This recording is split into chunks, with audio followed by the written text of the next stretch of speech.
भगवान भोलेनाथ कहते हैं मेरे पांचों मुखों में पांच चीजें हैं। क्या क्या है? सर्ग, स्थिति, संहार और तिरोभाव और अनुग्रह। जो अभी मैं आपको निवेदन कर रहा था ये वही है।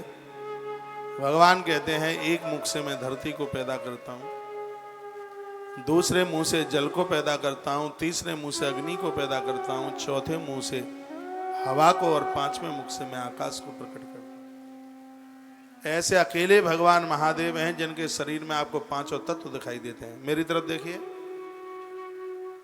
भगवान शंकर के अलावा सृष्टि के पांच तत्व किसी भी देवता के संग आपको जुड़े हुए नहीं मिलेंगे। प्रकृति का पहला तत्व है धरती। भगवान शंकर की देह के ऊपर जो भस्म है वो धरती का तत्व है, क्योंकि पेड़ धरती से प्रकट हुआ, पेड़ जलाया राख बनी। पेड़ आकाश में पैदा नहीं होता, पेड़ हमेशा जमीन में पैदा होता है। इसलिए वृक्ष में से राख बनी तो राख साक्षात धरती का तत्व है, और जिसे महादेव अपनी देह पर लेपन करते हैं। ये शंकर जी के पास पृथ्वी का तत्व है। दूसरा है जल। शिव की जटाओं में जो गंगा है ये जल तत्व है, और ये महादेव के पास ही मिलेगा और किसी के पास नहीं। ऐसे शंकर जी हैं जिसकी देह में पांचों तत्वों का दर्शन होता है। सुन लो प्रभु जी, जल तत्व। तीसरा है अग्नि तत्व। महादेव की जो तीसरी आंख है, तृतीय नेत्र है, वो अग्नि तत्व है। वाह महादेव क्या कृपालु है। बहुत ध्यान से सुनिए। अब है चतुर्थ तत्व वायु। शंकर जी के कंठ में जो सर्प है, ऐसा सांप है जो हवा का भोजन करता है। सर्प वायु तत्व से जुड़ा हुआ है। सांप की उम्र बहुत है, बहुत ज्यादा है सर्प की उम्र, क्योंकि वो हवा वायु पी करके जिंदा रहता है। और ये महादेव के पास में है सांप। पांचवा तत्व है आकाश। आकाश की तन्मात्रा है शब्द, और महादेव के पास में जो डमरू है, डमरू में से शब्द निकलता है, आकाश तत्व है। ऐसे अवतारदानी महाशिव भगवान भोलेनाथ जिसके पास पांचों तत्व है। एक मुख से सृजन कर रहे हैं, दूसरे मुख से पालन कर रहे हैं, तीसरे मुख से संहार कर रहे हैं, और चौथे मुंह से तिरोभाव यानी परिवर्तन। अभी आप सुन रहे थे कि विधाता का लिखा हुआ कोई मेट नहीं सकता, लेकिन भगवान शंकर का चौथा मुख है तिरोभाव, यानी ये परिवर्तन कर देते हैं। ब्रह्मा की लीक में कील ठोकने वाला यदि कोई देवता है तो वह भगवान शंकर है। मैं निवेदन करना चाहूंगा, जिनकी कुंडली में मंगली के दोष है, जिनकी कुंडली में काल सर्प है। मेरी जन्मपत्री में भयंकर काल सर्प है। मेरी तो जन्मपत्री कोई देखता है तो एक बार तो देख करके ये कहता है कि आदमी इस लाइन में कैसे हो सकता है। बड़े बड़े ज्योतिषी मेरी जन्मपत्री को देख करके आश्चर्यचकित होते हैं। हम लोगों ने अपने विशुद्ध कर्मों के द्वारा अपनी जन्मपत्री को बदला। मेरी जन्मपत्री कहती है कि सांप से इस जातक को दूर रखना चाहिए, लेकिन सांप तो मेरे मित्र हैं बिल्कुल। मेरे पास में आपने खूब सांपों को देखा होगा। मेरी जन्मपत्री कहती है कि कोसों दूर सांप से इस जातक को रखो। पता नहीं क्यों मुझे सांप का भय नहीं लगता। ऐसा लगता है कि तो हमारे यार दोस्त हैं, बिल्कुल मित्र। लगता ही नहीं है भय, डर लगता नहीं है। शिव के पुजारी हैं, रोज महादेव पर बेलपत्र चढ़ाते हैं। काल उसका क्या बिगाड़े जो भक्त हो महाकाल का। भगवान शंकर अनादि और अनंत है। जो तब करे ही कुमारी तुम्हारी, भाव ही मैट सकही त्रिपुरारी। ब्रह्मा के द्वारा लिखी गई लेखनी का जो परिवर्तन करता है वह महेश्वर है, तिरोभाव। शाम सदाशिव बन करके ये अनुग्रह करता है, कृपा करता है, मोक्ष मुक्ति देता है। ये स्वयं भगवान शिव कह रहे हैं, इन 5 कृत्यों को धारण करने के लिए ही मेरे 5 मुख हैं। भगवान भोलेनाथ कहते हैं, हे पुत्रों, तुम दोनों ने तपस्या के बल पर सृजन और पालन 2 काम तुम करो, 3 मैं करूंगा। संहार, परिवर्तन और अनुग्रह। शिव मोक्ष देते हैं, निर्वाण देते हैं भगवान महादेव। ये डिपार्टमेंट शंकर जी के हाथ में। दीक्षा के समय पर मैं भक्तों को कहता हूं, कोई भी मंत्र जपो, ओम नमः शिवाय, भगवान शिव का यह मंत्र जरूर जपिएगा। ओम की संधि विच्छेद करें तो बनता है ओमकार में आ, उ, मा, अर्धचंदाकार और बिंदु। बिंदु को नाद कहते हैं। इसमें आ से धरती बनी, ऊ से जल बना, मां से अग्नि बनी, अर्धचंदाकार से उससे हवा, जो अंदर का जो बिंदु है उससे आकाश शब्द, उससे प्रकट हुआ। चराचर जगत में जो भी कुछ दिखाई देता है सब ओम से प्रकट हुआ है और ओम महादेव से प्रकट हुआ है। भगवान कहते हैं कि 8 दिशाओं में तुम मुझे देख पाओगे। उत्तर में मेरा मुंह है, वहां से शब्द बनता है आकार। पश्चिम के मुख से उकार, दक्षिण के मुख से मकार, पूर्व के मुख से बिंदु और मध्य के मुख से नाथ। आ, उ, मा, अर्धचंदाकार, अंदर बिंदु।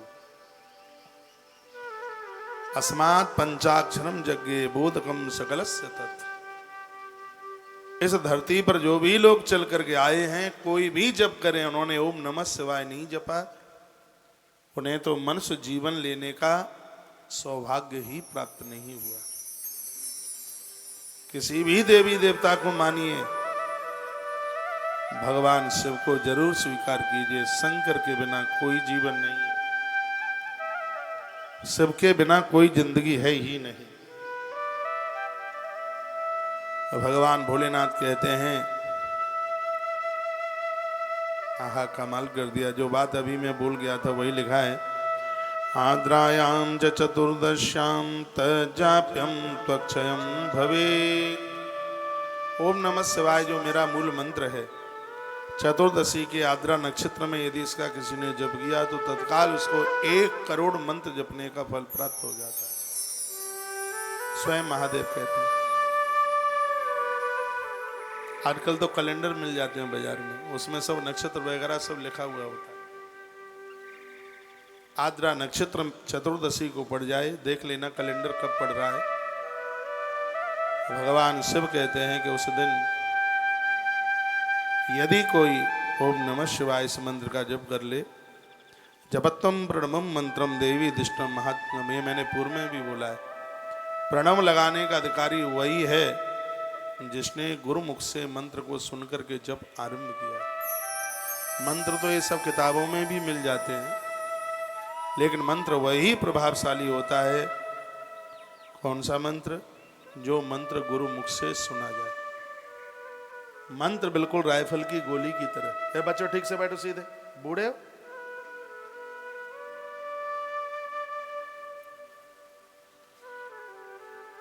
मंत्र राइफल की गोली की तरह है बिल्कुल। राइफल की गोली नली में रखी जाएगी, नीचे से हॉर्स दबाया जाएगा तभी अपना प्रभाव दिखाएगी, नहीं तो गोली के ऊपर आप डंडे मारो, पत्थर मारो, उसके ऊपर कोई फर्क नहीं पड़ता। गोली के लिए नली चाहिए, मंत्र के लिए गुरुदेव की बोली चाहिए। जब वह मंत्र रूपी गोली गुरुदेव की बोली से निकलती है तो वो अपना प्रभाव दिखाती है, विशेष प्रभाव उसका होता है।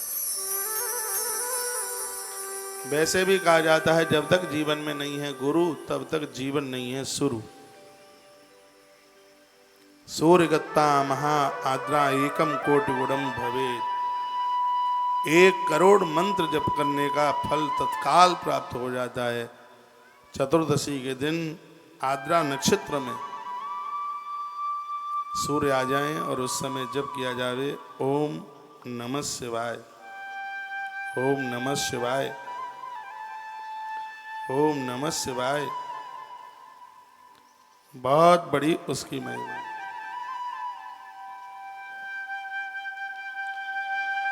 सौनक्षियों ने महात्मा सूत जी को पूछा, गुरु कैसा होना चाहिए? सुन लो। मेरी ये बात सुनकर के बहुतों को तो बड़ा बुरा लगता है, लेकिन दीक्षा युक्तम गुरुर्ग्राह्यम मंत्रम यत फलाप्तये। मंत्र तब ही फलीभूत होता है जब दीक्षा लेकर किसी गुरुमुख से उसको सुना जाए। कुंभ स्नानम मंत्र दीक्षा मात्र का न्यास में बचा। बहुत ध्यान से सुने। घड़े के जल का स्नान गुरुदेव के द्वारा दिया गया मंत्र दीक्षित होकर के जपा गया मात्र का न्यास में बचा। जब से पहले अगन्यास करन्यास करना। ब्राह्मण सत्य पूतात्मा गुरु ज्ञानी विशिष्यते। सत्यवादी ब्रह्म ज्ञानी गुरु का शरीर ब्राह्मण का ही होना चाहिए। ऐसा शिव महापुराण के विद्येश्वर संहिता के अध्याय नंबर 11 के श्लोक नंबर 41 में लिखा है। आज तो दीक्षा देने की होड़ लगी है और ये बड़े अपराध कर रहे हैं। ईश्वर के यहां सब न्याय होगा, भोगना पड़ेगा। ब्राह्मण के अलावा मंत्र दीक्षा देने का अधिकार नहीं है। कृपा पात्र किसी को मान लिया जाए। कृपा पात्र तो किसी के भी बन सकते हैं, लेकिन जो दीक्षा कार्यक्रम है, जो दीक्षा की जो विधि है, ब्राह्मण सत्य पूतात्मा गुरु ज्ञानी विशिष्यते। वो ज्ञानी भी हो। ब्राह्मण के अंदर भी साधुता के लक्षण होने चाहिए। सिर्फ जाति से ही ब्राह्मण नहीं, तो कर्म से आचरण से भी वो ब्राह्मण हो। तो यहां भगवान शंकर भी कहते हैं, जब ब्राह्मण सत्य पूतात्मा, ब्राह्मण पवित्र हो, सत्य का अनुसरण करना हो और ज्ञानी हो। का जो ब्राह्मण गुरु है, गुरु विशिष्यते। भगवान शंकर कहते हैं वह गुरु अपने आप में बहुत विशेष है, अति विशेष है। एक बार जयकारा लगाइए बोलो भक्त वत्सल भगवान की जय हो। दीक्षा युक्तम गुरुर्ग्राह्यम मंत्रम यत फलाप्तये। दीक्षा लेने के बाद मंत्र जपा जाता है तो वह शीघ्र ही फलीभूत हो जाता है, उसमें देर नहीं लगती। ऐसा वर्णन किया गया है।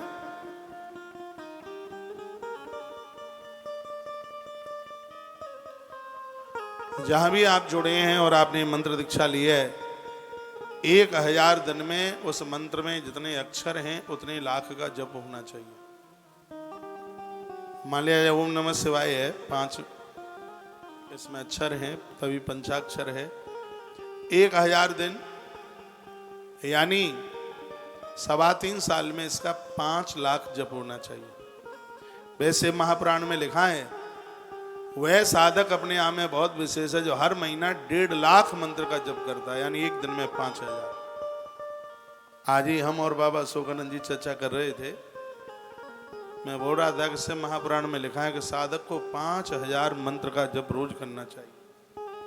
एक महीने में उसका 1.5 लाख का एवरेज आ जाए तो मंत्र सिद्ध हो जाए।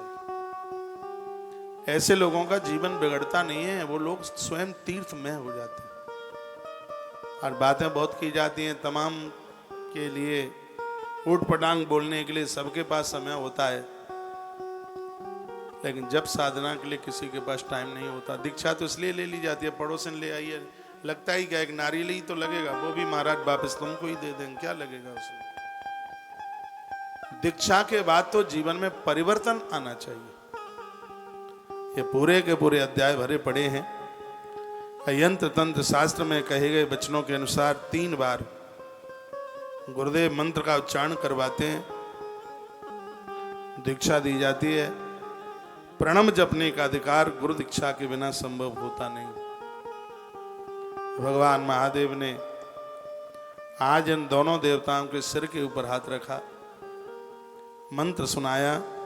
मंत्र है ओम नमः शिवाय। ओम नमः शिवाय, इसमें ओम सूक्ष्म है और नमः शिवाय स्थूल है। ओम नमः शिवाय, ओम नमः शिवाय। दीक्षा के बिना तो ओम नमः शिवाय जपने का अधिकार ही नहीं है। नमः शिवाय करता रहेगा, लेकिन ओम नमः शिवाय दीक्षा लेने के तत्पश्चात ही इसको जप करने का अधिकार है। बात समझ में आ रही है? बोर तो नहीं हो रहे हैं? बोलो बांके बिहारी लाल की, श्री हनुमान जी महाराज की जय। जय जय श्री राधे, जय जय जय श्री राधे। आद्रा समम सदा गेयं पूजा होमादितर्पणे, दर्शनम तु प्रभाते च प्रातः संगव कालयो, चतुर्दशी तथा ग्राह्य निशीथा व्यापिनी भवेत्, प्रदोष व्यापिनी चैव परियुक्ता प्रशस्यते। इसमें वर्णन किया गया है कि आद्रा नक्षत्र चतुर्दशी को इसमें जो भी शुभ कर्म आप करते हैं, भगवान महादेव कहते हैं कि वो सब अपने आप में अनंत गुना हो जाता है। ऋषियों ने सूत जी महाराज को कुछ भगवान शंकर की पिंडियों के बारे में पूछा, स्थान के बारे में पूछा, कहाँ जप करें, कहाँ कौन सी पिंडी का पूजन करें, इसके बारे में आप बता देते तो आपकी बड़ी कृपा होती। ऋषि कहने लगे कथम लिंगम प्रतिष्ठाप्य, कथम वा तस्य लक्षणम, कथम वा तसंव्यर्च्ये च देशे काले चके नहीं। कितना बड़ा शिवलिंग पूजे, कौन सी धातु का शिवलिंग पूजे, कौन से स्थान पर पूजे शिवलिंग, इसके बारे में आप बता दें। तो लिखा है अनुकूले शुभे काले पुण्य तीर्थे तटे तथा। जब भी कभी शिवलिंग की स्थापना करानी है तो अनुकूल स्थान हो, जहां लोगों को आने जाने में दिक्कत न हो। शुभ मुहूर्त में शिव महारात्रि से बढ़कर के शिवलिंग स्थापना के लिए कोई दूसरा दिन नहीं है, ऐसा शिव पुराण में लिखा है। सबसे श्रेष्ठ शिव महारात्रि कौन से भी नक्षत्र में पड़े, कौन से भी समय पड़े, शिवरात्रि को बहुत श्रेष्ठ बताया गया है। अनुकूल शुभ, अनुकूलता में हो, शुभ मुहूर्त हो, तीर्थे तटे तथा तीर्थ में यदि स्थापना कराई जावे तो ज्यादा विशेष है। नदी के किनारे पर स्थापना कराई जाए, जलाशय के किनारे कराई जाए। और इसमें एक बड़ी सुंदर बात कही है, मंदिर की प्राण प्रतिष्ठा वहां करानी चाहिए जहां उस मंदिर की सदैव पूजा होती रहे। मंदिर की प्राण प्रतिष्ठा कराने पर बहुत बड़ा पुण्य है, और यदि मंदिर में पूजा नहीं हुई तो प्राण प्रतिष्ठा कराने वाले को बहुत बड़ा अपराध लगता है। इसलिए पूर्व काल में लोग अपना निजी मंदिर न बनाते हुए बाबाजियों के आश्रमों में बनवाते थे, क्योंकि वहां तो परंपरा में कोई न कोई पूजता ही रहेगा। और यहाँ पर पिताजी ऊपर गए और बच्चे लायक नहीं निकले और मंदिर ऐसे ही उखड़ा बुखड़ा पड़ा हुआ है, तो हमारा संपूर्ण कुनबे के लिए दिक्कत परेशानी हो जाती है। तो ऐसी तमाम बातें कही गई हैं। मंदिर की पूजा पाठ, मंदिर का पूजन ठीक से चलता रहे, होता रहे, तो मंदिर की प्राण प्रतिष्ठा करने की बहुत बड़ी महिमा है, बहुत ज्यादा। तो कल्प लक्षण संयुक्तम लिंगम पूजा फलम लवेद, सर्व लक्षण संयुक्तम तथा पूजा फल प्रदम। ऐसे शिवलिंग जो सभी लक्षणों से युक्त हैं, उनको यदि पूजा जावे तो शीघ्र ही उसके परिणाम घोषित हो जाते हैं। पृथ्वी से, जल से, तेज से ये शिव पिंडियों का निर्माण हुआ है। पूछा गया है कि गोलाकार भी है शिवलिंग और बिल्कुल लंबा भी है शिवलिंग। वर्णन किया गया है 9 रत्नों का भी शिवलिंग है। 9 रत्न कौन कौन से हैं, इनके शिवलिंग मिल जाएं तो बड़े प्रभावशाली हैं। नीलम रक्तम च वैदूर्यम श्यामम मारकतम तथा मुक्ता प्रभाल गोमेद वज्राणी नवरत्नकम। ये 9 रत्न के शिवलिंग हैं। नीलम, वैदूर्य, मुक्ता, मोती, मूंगा, गोमेद, हीरा, ये 9 रत्नों में से आते हैं। तो इनकी बड़ी महिमा है। जिनका लोहे का व्यापार है बहती हुई वस्तुओं का व्यापार है, उनके पास नीलम के शिवलिंग हों। बहुत बड़े प्रभावशाली हैं। जो लोग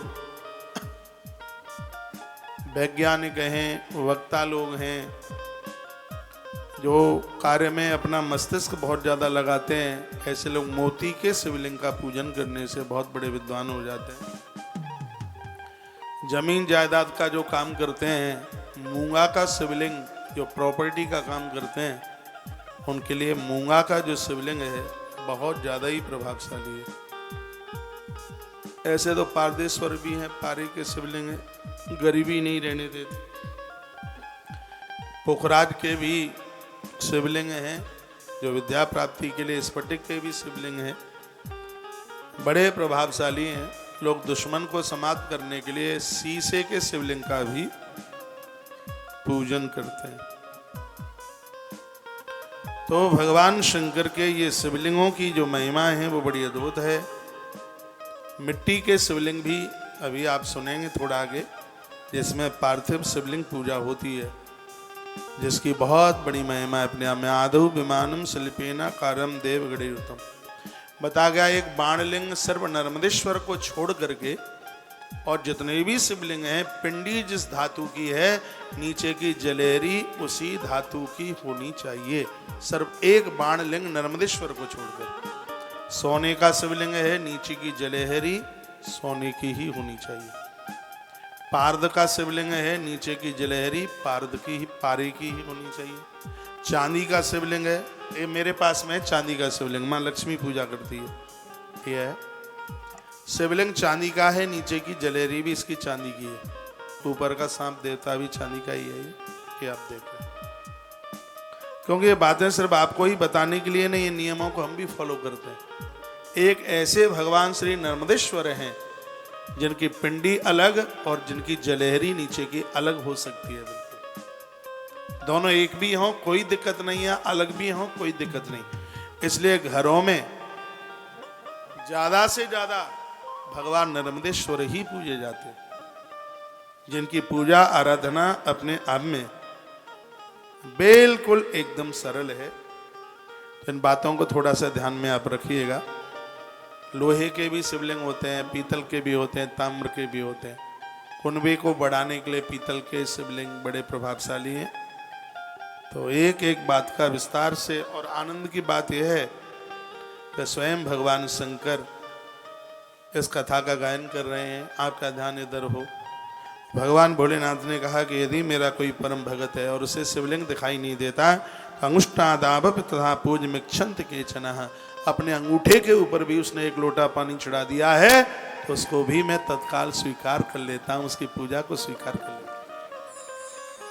लिखा है ना, ये कहाँ लिखा है? ये श्री शिव महापुराण की विद्येश्वरी संहिता के अध्याय नंबर 11 के श्लोक नंबर 34 में ये बात लिखी है।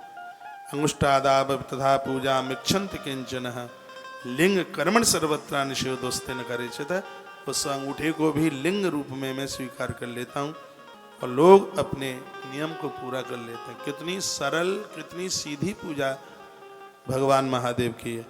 सर्वत्र फलदाता ही भगवान कहते हैं कि मैं सर्वत्र भक्त को, जो सब जगह मेरी सत्ता देखता है, उसको मैं सर्वत्र विजय दे देता हूँ। किसी भी प्रकार की कोई इसके जीवन में कमी नहीं रहने देता। भगवान कहते हैं मेरे लिंग के पास में, मेरी पिंडी के पास में बैठकर जो कोई 10,000 या 1,000 मंत्रों का जो नित्य जप करता है, मैं उसका ऋणी हो जाता हूँ, उसकी साधना को सिद्धि दे देता हूँ। भगवान कहते हैं शिवलिंग के पास बैठकर कोई 1,000 माला, 1,000 माला में कितना है? कितना है? 10 माला में 1,000 हो जाए। 10 माला सटकाने में कितनी देर लगेगी? ना कितनी भी देर, 22 मिनट लगेगी, 20 मिनट लगेगी। 10 माला एक माला में लग जाएगी, आपके हिसाब से एक माला में लग जाएगी। हमें तो ज़्यादा टाइम लगता नहीं है, अभ्यास में आ गया है। मुझे तो कितना 25 मिनट लगती है, क्योंकि मेरी माला तो 11 स्वाट की है, तो एक जपता हूँ पूरा, सीधे 11 हो जाती है पूरी। आपको लग जाएगा पौन घंटा लग जाएगा, आपको 5 मिनट लगेगी तो आपको 50 मिनट लग जाएगी। और इतना सीधा सा मंत्र है। अब इसमें बताया गया है कि मंत्र किसको किस प्रकार से जपना चाहिए, वो समझ लें। तो वर्णन किया गया है कि दीक्षा प्रणवेनातिसंयुक्तम ब्राह्मणानां विशिष्यते। और ब्राह्मण के मुख से प्रणव मंत्र को आप सुनिएगा। कुंभ स्नानम मंत्र दीक्षा मातृका न्यासमेव च ब्राह्मणा सतभूतात्मा गुरु ज्ञानी विशिष्यते।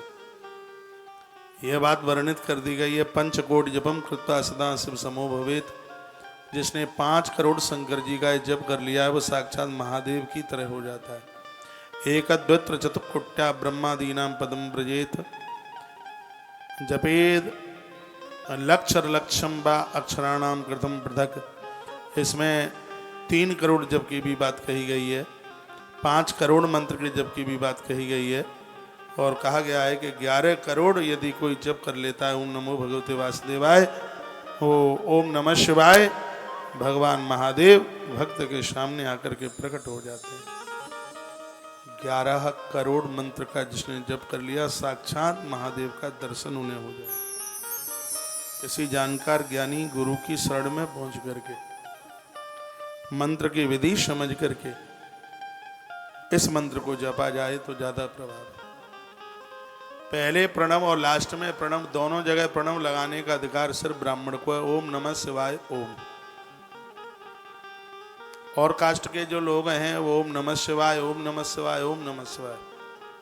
ब्राह्मण भी ओम नमः शिवाय जपता है, उसको पूरा फल मिलता है। लेकिन ब्राह्मण के लिए ओम नमः शिवाय ओम, लास्ट में भी प्रणव लगाने का अधिकार उसको है। जिसने गुरु दीक्षा मंत्र दीक्षा नहीं ली है उसको ओम लगाने का अधिकार नहीं है।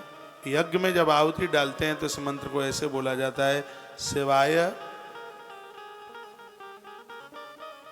ओम नमः शिवाय, शिवाय ओम नमः, शिवाय ओम नमः। ये उसको यानी ओम नमः शिवाय तो ये जप के समय में, और जब उसमें आहुति डालते हैं तो शिवाय ओम नमः, शिवाय ओम नमः। ऐसा भी इस ग्रंथ में वर्णित किया गया है। मैं यहाँ से वही बोलूँ और मैं आपको बोलूँगा, कहीं त्रुटि नहीं हो जाए, कहीं गलती नहीं हो जाए, इसलिए ओम नमः शिवाय ही जप करें और ओम नमः शिवाय से ही आप यजन में आहुति डालें, यज्ञ में आहुति डालें। जितना बने बताया गया 1000 मंत्र जपने से नित्य 1000 यानी 10 माला यदि आप रोज जप लेते हैं तो 1000 दिन में इस मंत्र की सिद्धि मिल जाएगी। किसी रोगी को मंत्र पढ़कर आप दे दोगे उसको फायदा मिल जाएगा। तीर्थ के किनारे, नदी के किनारे, तीर्थ में बेल वृक्ष के नीचे, बरगद के पेड़ के नीचे बैठकर, जलाशयों के किनारे बैठकर यदि इस मंत्र का जप किया जाए तो इसको सिद्ध होने में बिल्कुल देर नहीं लगती। यह भी वर्णन है, शीघ्र ही सिद्धि मिल जाती। जब नारद जी बहुत ज्यादा कष्ट में थे, विश्व मोहिनी प्रसंग में कथा थी रामायण में, तो भगवान नारायण ने कहा शांति चाहते हो तो काशी जाओ और भगवान के मंत्र का जप करो तभी शांति मिलेगी। एक चौपाई है, देखिए। जप हूँ जाई शंकर सतनामा। सतनामा का 2 अर्थ है यहाँ।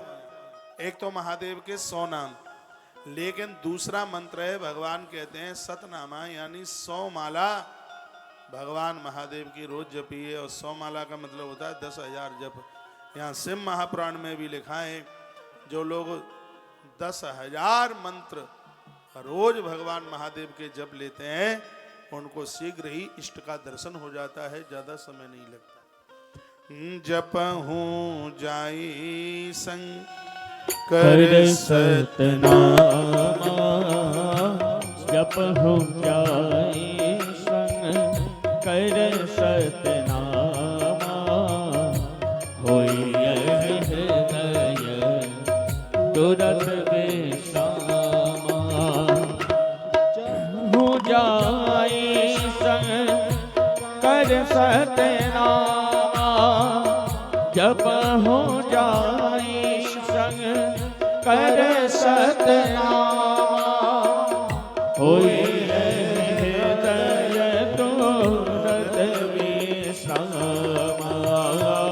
जप हो जाए शंकर सतनामा, होई हृदय तुरत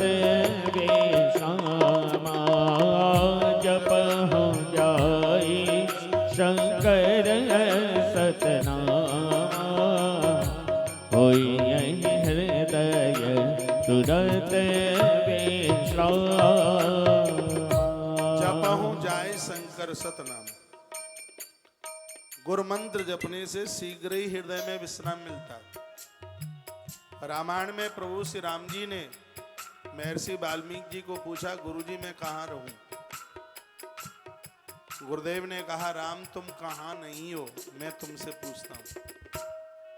राम जी ने कहा, गुरुदेव मैं तो ठीक हूं, सब जगह हूं, लेकिन मेरे साथ लक्ष्मण यानी वैराग्य और जानकी यानी भक्ति, वैराग्य और भक्ति के सहित कहाँ रहूं?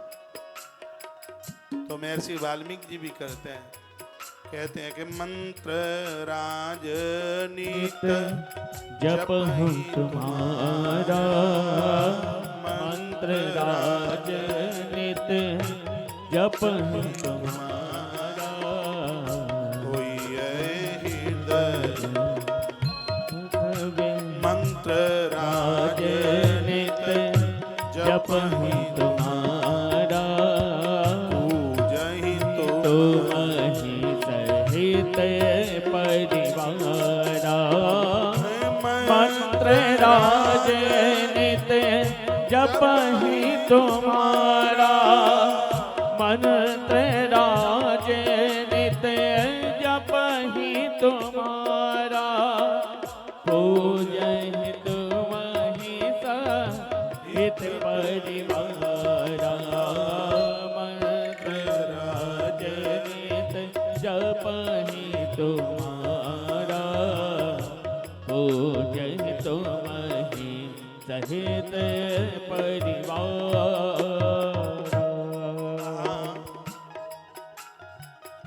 मलिंगा जैसी बोल मत फेंको, ठीक है? सीधे गाओ एकदम बिल्कुल। मलिंगा की बोल देखिए तुम, देख लेना, सीधे बिल्कुल सीधे, यूं ना करो।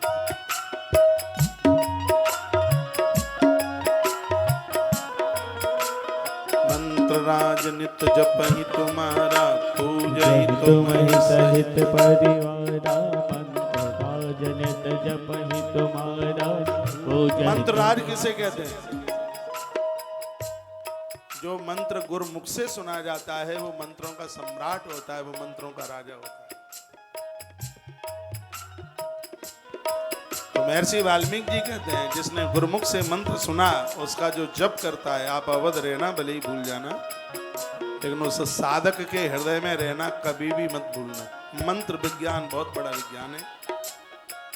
मुझे लगभग इस लाइन में 30 वर्ष से ज्यादा हो गई है, इसलिए मैं अपना अनुभव आपके बीच में रख रहा हूं। मंत्र साधना से बढ़कर के इस धरती पर कोई साधना नहीं है। टाइम निकाल करके, समय निकाल करके भले एक माला जपे, रोज जपिए और अपने आप का परिवर्तन देखिए, शांति देखिए, सुकून देखिए। आप हनुमान जी मस्त मौला हैं, जप करते हैं नित्य। 13 अक्षर का मंत्र है हनुमान जी के पास, त्रयोदशाक्षरी मंत्र। बजरंग बली हनुमंत लाल जी रोज जपते हैं। मंत्र एक बहुत बड़ा विज्ञान है, नित्य जप कीजिए। अशुद्धि ऋतुकाल में, सूतक पातक में बिना माला के जप कीजिए, बिना प्रतिमा के जप कीजिए, बिना आसन के जप कीजिए, मानसिक भाव से जप कीजिए, लेकिन कीजिए जरूर। मंत्र मन को नियंत्रित कर देता है। जीवन में 5-4 चीजें चाहिए, उसमें मंत्र भी तो है। जीवन में एक गुरु चाहिए, जीवन में संत चाहिए, ग्रंथ चाहिए, भगवंत चाहिए, और जीवन में एक मंत्र चाहिए। मंत्र के द्वारा शांति मिलती है, सुकून मिलता है। भगवान शंकर मंत्र के ऊपर बोल रहे हैं, एकम दशार्णम मंत्रम च सतोनम च तदुर्धकम अयुतम च सहस्रम च शतमेकम बिना भवे। एक नाम से लेकर के हजारों नामों तक नित्य भगवान का जप करें। वेद में भगवान शिव को प्राप्त करने के लिए बहुत से मंत्र बताए, और उन मंत्रों में एक विशेष मंत्र है जिसका नाम है ओम नमः शिवाय, पंचाक्षरी मंत्र। यदि किसी ने 1 करोड़ इसका जप कर लिया, शिवमय हो जाता है। 11 करोड़ पर महादेव का दर्शन हो जाता है। 5 करोड़ जिसने दर्शन कर लिया, जप कर लिया, ऐसे व्यक्ति का कोई दर्शन कर ले तो साक्षात शिव दर्शन के बराबर हो जाता है। तत्पश्चात शिव क्षेत्रों की बात कही गई। वर्ष में एक आध बार वहां जाइए जहां भगवान शंकर की पिंडियां प्रकट हुई है। लिखाएं पुण्य क्षेत्रे स्थिता वापी कूपादम पुष्कराणि च शिव गंगेति विज्ञेय शिवस्य वचनम यथा। जहां भी भगवान महादेव की पिंडियां प्रकट हुई हैं वहां के आसपास के कुएं झरनों का जो पानी है वह साक्षात शिव गंगा है। और थोड़ा धीमे करके बजा, वह साक्षात शिव गंगा है। आप सुन नहीं रहे, आरती करा दूं फिर? मैं तो कम्बल तान के सोऊंगा। फिर तुम सो सकते हो तो मैं नहीं सो सकता, तो फिर सुनिए। फिर आप पल्लू के अंदर से मोबाइल पर बात करोगी तो मैं यहां से देख लूंगा आपको। अभी तो कथा ही सुनिए, कितनी सुंदर बात कही जा रही है। पुण्य क्षेत्रे स्थिता वापी कूपादम पुष्कराणि च। कुआ, बावली, सरोवर जितना भी महादेव के क्षेत्र में है वो सब शिव गंगा है। ऐसी जगह पर बैठ करके जप किया जावे मंत्र सिद्ध हो जाता है।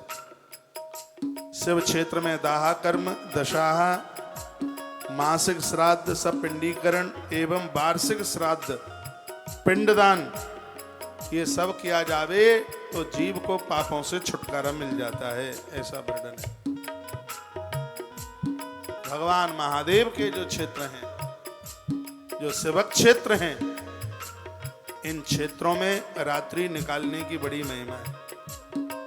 यहाँ पर किसी का अंतिम संस्कार किया जाए, त्रयोदशी संस्कार किया जावे, वहां पर पिंडदान किया जावे शिव क्षेत्र में, तो जो भी कोई जीव मौत को प्राप्त हुआ है उसके अपराध समाप्त हो जाते हैं। यह वर्णन किया गया। ऐसी जगह पर सौनक्षियों ने कहा कितने दिन तक रुके? कह दिया अथवा सप्तरात्रम वा वशेदवा पंचरात्रकम, का 7 रात्रि रुको शंकर जी के तीर्थ में। सौनक ऋषियों ने कहा कलयुग में 7 दिन किसको मिलेंगे? तो सूर्य जी कहने लगे तो फिर 5 रात्रि रुक जाइए। अभी भी टाइम समय ज्यादा है तो क्रम शिव पदम लवे, कहा तो फिर 3 रात्रि रुक जाइए। कहा 3 रात्रि के लिए भी समय ना मिले तो कहा 1 रात्रि रुक जाइए।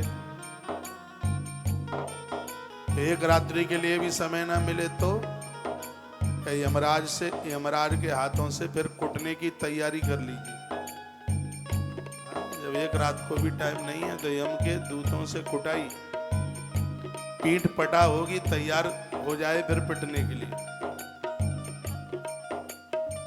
क्या अद्भुत बात कही गई है। सतयुग में 12 वर्ष तीर्थ में रहने से जो पुण्य प्राप्त होता था, और धीमे, सतयुग में 12 वर्ष तीर्थ में रहने से जो पुण्य प्राप्त होता था, कलयुग में सिर्फ 1 रात्रि तीर्थ में वास करने से उतने फल की प्राप्ति हो जाती है।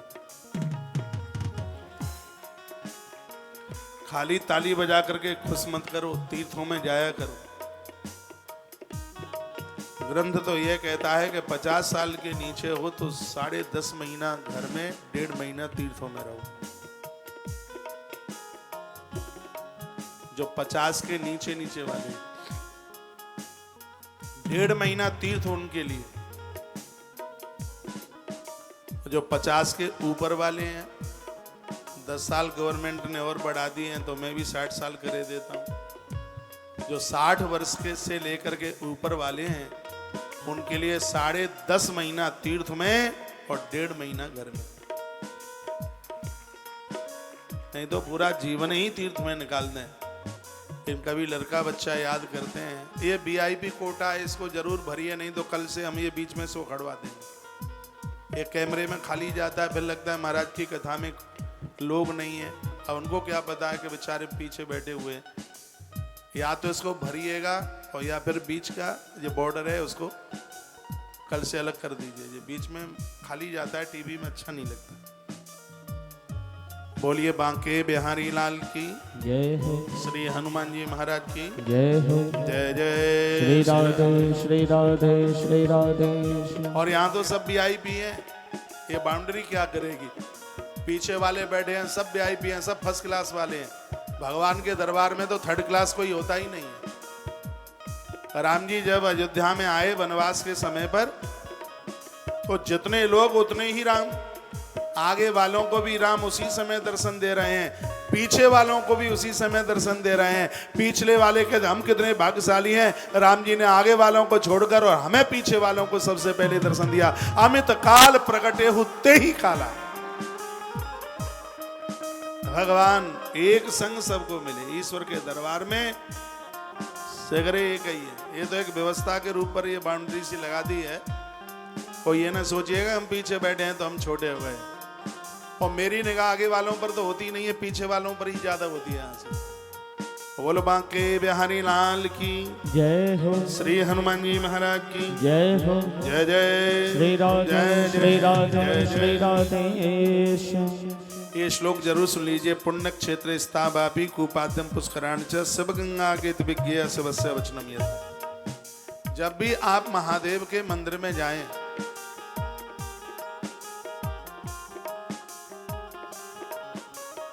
एक लोटा जल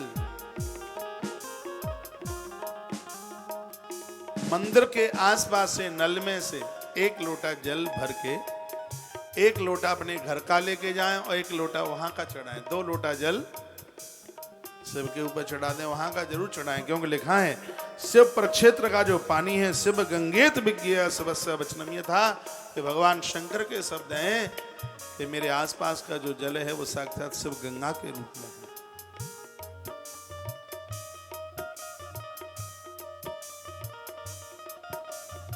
ताम्र लोटे में भर करके जल भगवान महादेव को चढ़ाइए, सगरी मनोकामना पूरी होगी। एक लोटा जल हर समस्या का हल। कहीं दूर की यात्रा आपको करनी है, शिव दर्शन करके जाइए, शंकर जी को जल चढ़ा करके जाइए, सगरी यात्रा पूरी होगी, आनंद हो जाएगा। बेलपत्र ऐसे चढ़ाएं, बेलपत्र पामों के नीचे न कुचले। मैंने तो शिवरात्रियों पर देखा है, पुण्य कम अपराध ज्यादा होता है। सोरों से लाते हैं कावड़, मैंने बटेश्वर में देखा, मैंने भी चढ़ाई है पैदल चल के। बटेश्वर में कावड़ चढ़ाई, 178 किलोमीटर पैदल चल के।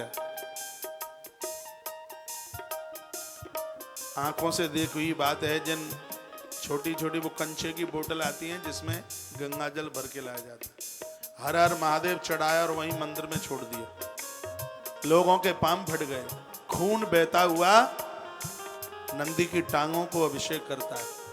क्या अपराध नहीं तो और क्या है?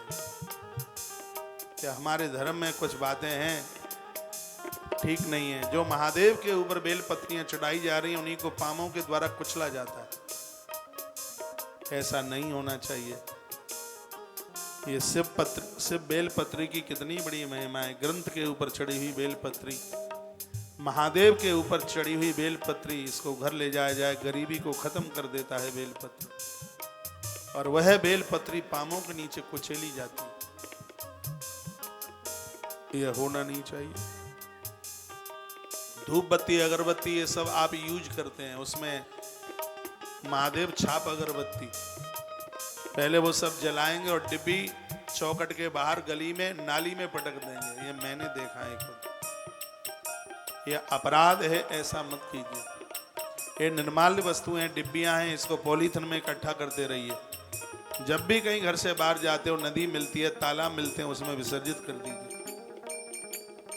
अपने घर में देवताओं का फूल चढ़ाते हो, कहाँ करते हो, कहाँ डालते हो उसको? हम तो झाड़ू में डाल देते हैं, मेहतरानी उठा के ले जाती है। ये बहुत बड़ा अपराध हो रहा है। पूजा के हाथ बाष्पेशन पर साफ करते हो, पूजा के बर्तन बाष्पेशन पर साफ किए जाते हैं। ये बहुत बड़ा जघन्य अपराध है।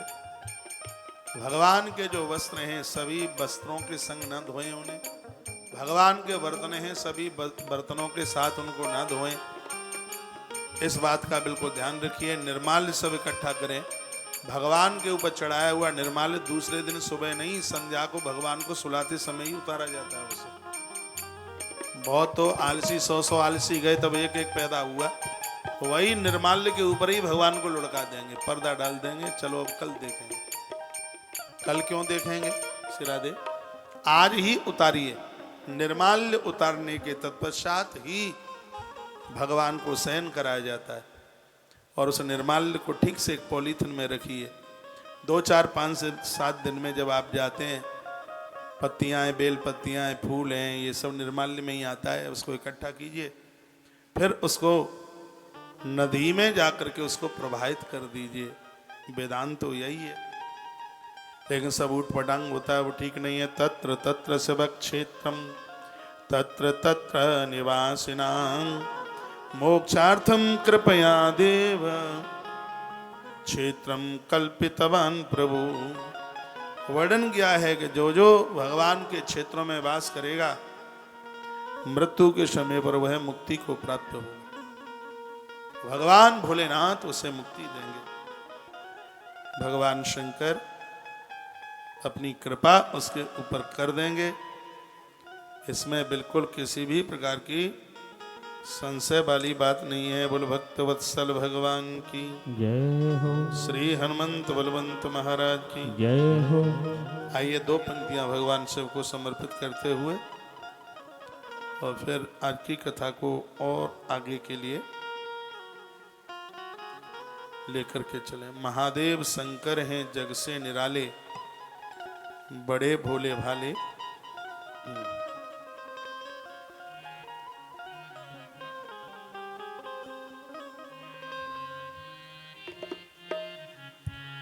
शिव नाम से है जगत में उजाला, शिव भक्तों के है मन में शिवाला। बहुत प्यारी पंक्तियां ये गुनगुनाते हैं और आगे के लिए बढ़ते हैं। स्वर दो मुझे। ये कहाँ है? ये स्वर दो मुझे। शिव नाम से है जगत में उजाला, शिव भक्तों की है मन में शिवाला।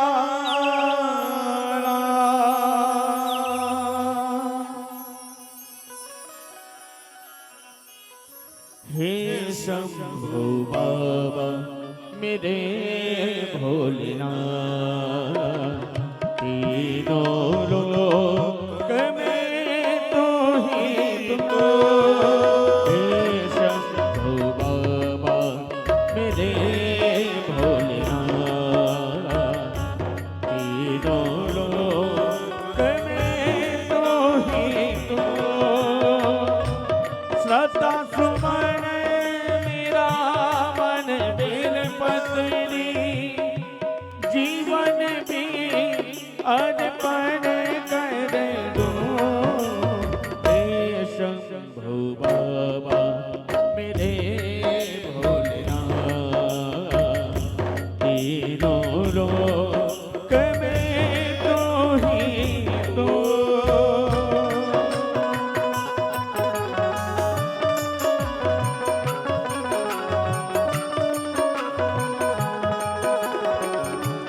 ताली बजाते रहिए।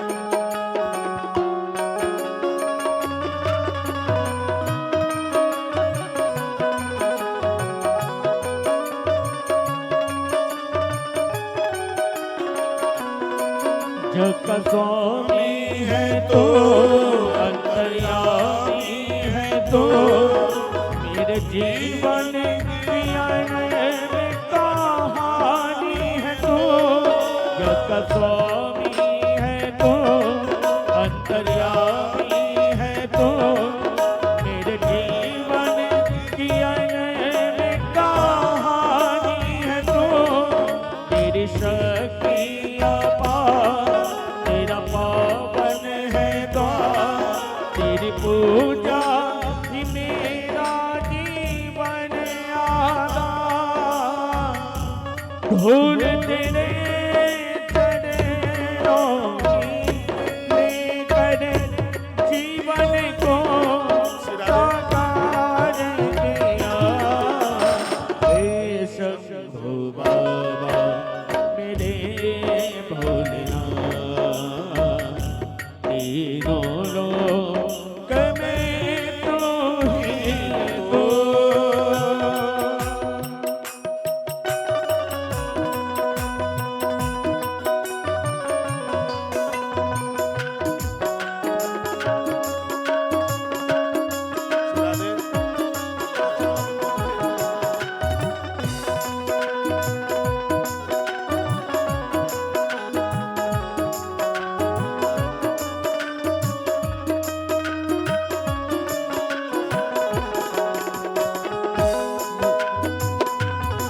मन में है कामना कुछ और जानो ना, जिंदगी भर करो तेरी आराधना। दुख पहचान दे तू मुझे ज्ञान दे, प्रेम सबसे करो ऐसा वरदान दे। तूने दिया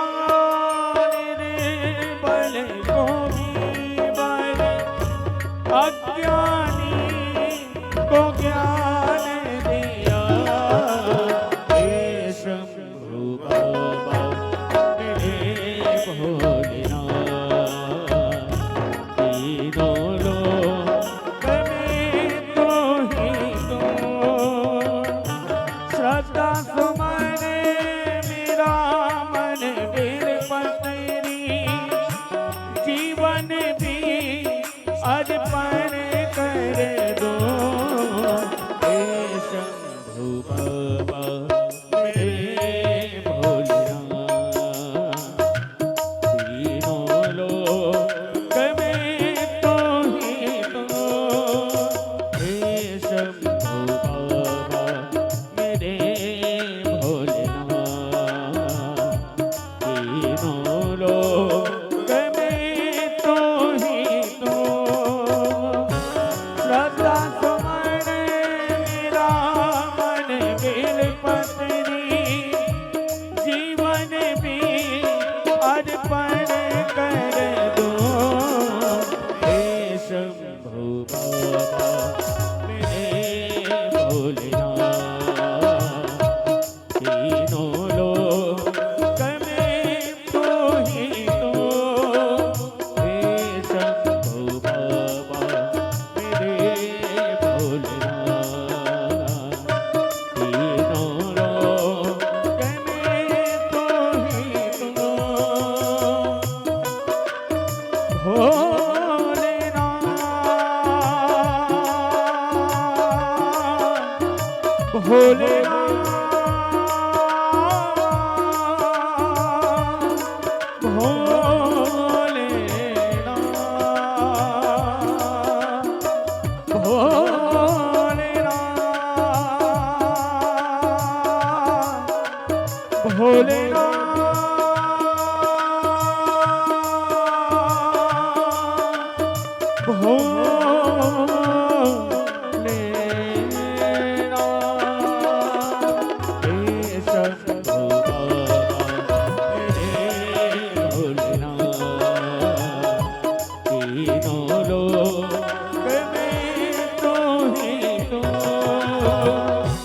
श्रद्धा सुमन मेरा मन बिलपत तेरी, जीवन भी अर्पण कर दो।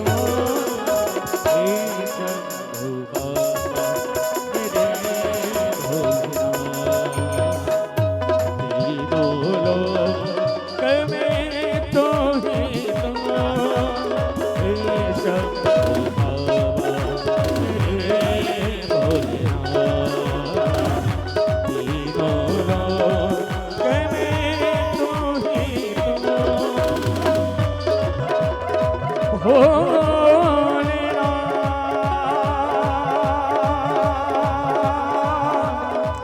भोलेनाथ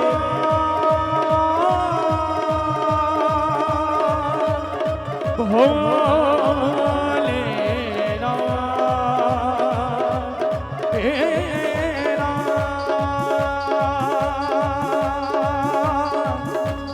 भोलेनाथ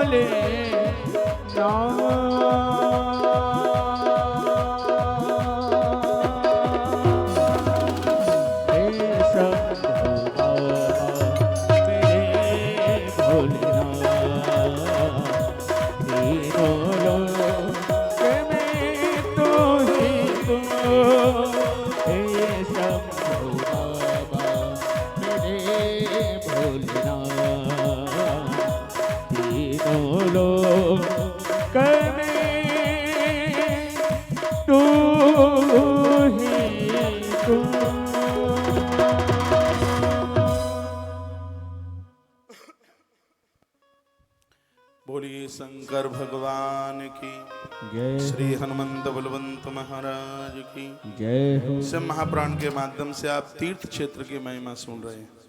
वर्णने तीर्थे क्षेत्रे सदा कार्यम स्नान दानम जपादिकम। तीर्थ में पहुंचकर 5-4 काम है वो जरूर कीजिए। तीर्थ में आप जाते हैं तो तीर्थ के जल से स्नान कीजिए, भले ही घर से नहा के गए। माताओं को हटा क्यों रहे हो? बैठे रहने दो, अभी तो पंडाल में जगह है, बैठे रहिए।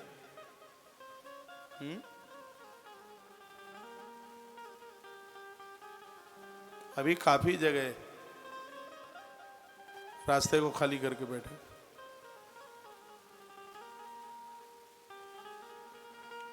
आपका ध्यान इधर हो।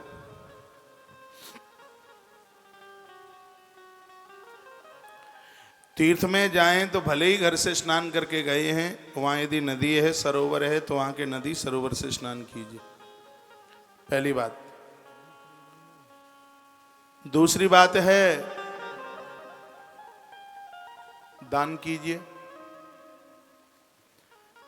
सदा कार्यम स्नानम दानम जपादिकम। माला अपनी लेकर के जाइए और वहां जप कीजिए।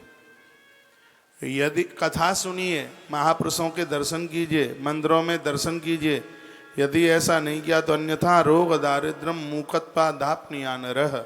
तीर्थ में अपराध करने वाले लोग रोगी हो जाते हैं, दर्द हो जाते हैं, गूंगे और बहरे बनकर के धरती पर जन्म लेते हैं। तीर्थ में पहुंचने से जीव का कल्याण होता है, पुण्य अक्षय हो जाता है। यदि तीर्थ में रह करके गलतियां की गई तो पाप भी वज्र की तरह हो जाते हैं, काटने से कटते नहीं। दुनिया का किया गया पाप तीर्थ में नष्ट हो जाता है, और तीर्थ में किया गया पाप वज्र हो जाता है, वो कहीं भी नष्ट नहीं होता। इसलिए तीर्थों में पहुंचकर स्नान, दान, जप, यजन और कथा श्रवण ये होना चाहिए। ये नहीं हुआ तो अन्यथा रोग दारिद्र्य मूकत्पा धापनियानर। फिर तो व्यक्ति धरती पर गूंगा बहरा और दरिद्र बन करके ही पैदा होगा। तीर्थ कल्याण के परम साधन हैं, तीर्थों के द्वारा कल्याण होता है। चरण राम, राम जी ने पूछा हम कहाँ रहें? तो महर्षि वाल्मीकि जी ने कहा था, चरण राम तीर्थ चल जाई, राम बसहु तिनके मन माई। जिनके चरण तीर्थ यात्रा के लिए निकलते हैं राम, उनके हृदय में आपका बसेरा होना चाहिए। अभी थोड़ी देर पहले मैं निवेदन कर रहा था, जो 60 के ऊपर के हैं वो 10.5 महीने तीर्थों में निकाले। जिनके घर की जिम्मेवारियां पूरी हो गई हैं वो तीर्थों का आश्रय लें, तीर्थों का सहारा लें। और जिनकी अभी जिम्मेवारियां पूरी नहीं हुई हैं उनके 10.5 महीने घर के लिए और 1.5 महीना तीर्थ, 45 दिन तीर्थ में निकले। माताएं तो बहुत कहते हैं चलो वृंदावन, चलो वृंदावन, लेकिन पुरुष लोग बड़ा बहाना बनाते हैं, अभी टाइम नहीं है, काम रुका है, वो काम रुका है। लेकिन कितने भी काम फैला लो, आखिर में काम उसी से चलेगा जिसने ये दुनिया बना करके तैयार की है।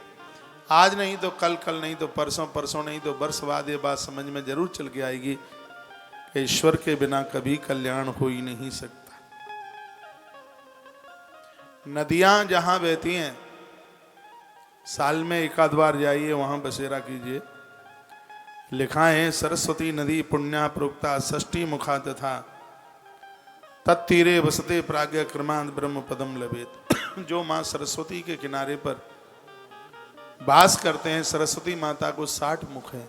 यहाँ नदियों के मुख का वर्णन किया है। सरस्वती माता 60 मुख वाली है और जो माँ सरस्वती के किनारे पर वास करते हैं ऐसे लोगों को ब्रह्म पद की, ब्रह्मलोक की प्राप्ति